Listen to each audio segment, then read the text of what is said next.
Naku mga ka-good news, nagkagulo na sa mga simbahan ni Kibuloy dahil sa pinasok na ito ng mga pulis dahil sa may dalang warrant of arrest. Narito ang ulat galing sa UNTV ating panoorin. Aga hanggang simula kaninang umaga hanggang ngayong tanghali ay walang Kibuloy at limang kapwa niya akusado ang nakita ng mga otoridad sa kanilang pagsisilbi ng warrant of arrest. Ano ba naman ito?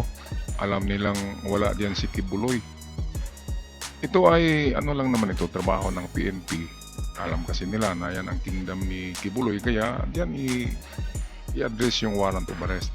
Pero ang masaklap na katotohanan diyan ayon sa mga analyst ay matagal nang nakaalis si Kibuloy sa Pilipinas at ito'y dumaan sa backdoor sa Malaysia, Sabah, Indonesia. Yan ang mga lugar na kanyang sikretong dinaanan at hindi siya sumakay ng mga eroplano o helicopter. Sumakay lang ito ng private speedboat. Okay, so ano kayang nangyari dito? Atin panoorin muli. Pasado alas 4 kaninang umaga nang isilbi ng mga otoridad ang warrant of arrest laban kay Kibuloy at mga pangkapwa niya akusado. Kabilang sa mga pinasok ng mga otoridad ang Kingdom of Jesus Christ compound sa Buhangin District, ang Prayer Mountain at Glory Mountain sa Barangay Tamayong. Mahigit 100 pulis na naka-full battle gear ang sumugod sa KOJC compound para isilbi ang warrant of arrest. Kanina, nagkaroon ng tensyon sa harapan ng KOJC compound. Ito ay matapos ilang mga supporters ni Kibuloy ang humarang sa entrance ng gate. Sigaw ng mga ito ang hustisya para sa kanilang leader na nahaharap sa kasong child abuse, sexual abuse at human trafficking. Meron palang tatlong compound dito si Kibuloy kaya ngayon parang magic yan. Parang yung sa piryahan na magic na merong mga buto ng pakwan na nilalagay sa nakataob na platito at hahanapin mo yan. Parang ganyan. So, ang pag-analyze dyan ay kung saan yung medyo pinakamaraming supporters na naroon na humaharang sa gate, baka yun ang lugar na pinagtaguan ni Kibuloy. Yan ay analysis ko lamang. Pero yung medyo tahimik na lugar ay wala doon. Dito sa itong pinakagwardyado talaga na maraming supporters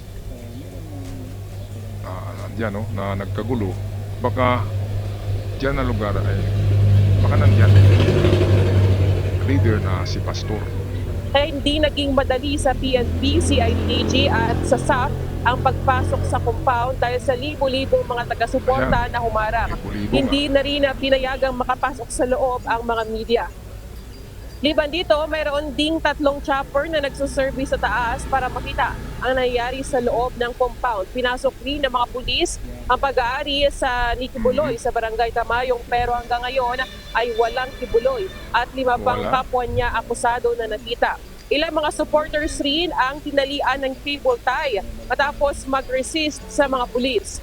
Ayon sa Police Regional Office 11, bahagi lamang ito ng due process ng PNP sa pagsisilbi ng warrant of arrest at ginagawa nila ang lahat ng paraan para maiwasan ang anumang tensyon. Tama naman, ang ganyan na pagsilbi ng warrant of arrest ay trabaho lang naman yan ng pulis. Walang personalan at kung may order silang na papasukin, ay papasukin talaga yan.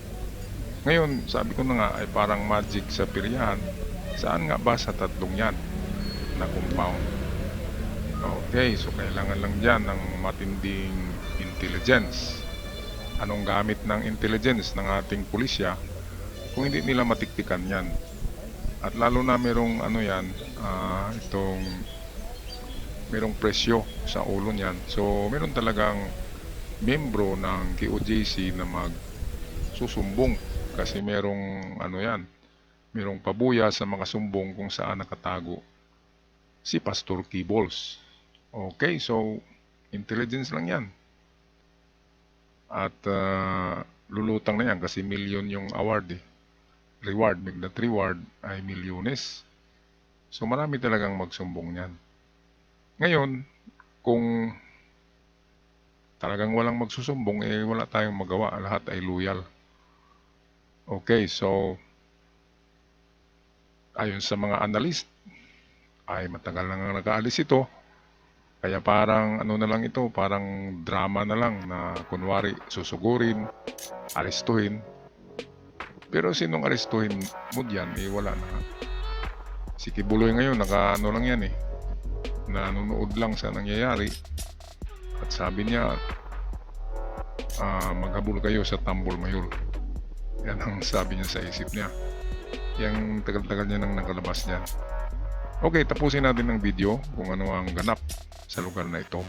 Sa Facebook post naman o sa Facebook post ni Attorney Torrio ng Legal Counsel ng KOJC, walang Kibuloy na nakita sa loob, kasama niya ang mga Wala pa pulis rin. sa pagsisilbi ng warrant of arrest. Maliban dito ay sa pagsisilbi ng warrant of arrest, mas sinigpitan rin ng PNP ang checkpoint ngayon dito Checkpoint, sa ah. lungsod ng Davao City at maging sa loob ng kampo ng Police Regional Office 11 ay hinigpitan rin ng PNP. Bakit ngayon lang sila na araw naghigpit? Dapat noon pa, noong mainit pa ang issue na yan. Lumamig na kasi yan. Kasi wala na, parang panis na yan. Dapat noon pa naghigpit sa mga checkpoint para hindi makalabas. Kung lalabas man yun sa checkpoint, baka dadaan lang naman yun sa iba pang daanan na sikreto. Okay, so tapusin na natin ang balitang ito. Kanilang checkpoint sa lahat ng mga sasakyan na pumasok at lumabas sa loob ng Pier 11. At mahingi tayo ng update aga mamaya sa Pier 11 kung nakita na ba itong si Kibuloy at 5 kapwa niya akusado.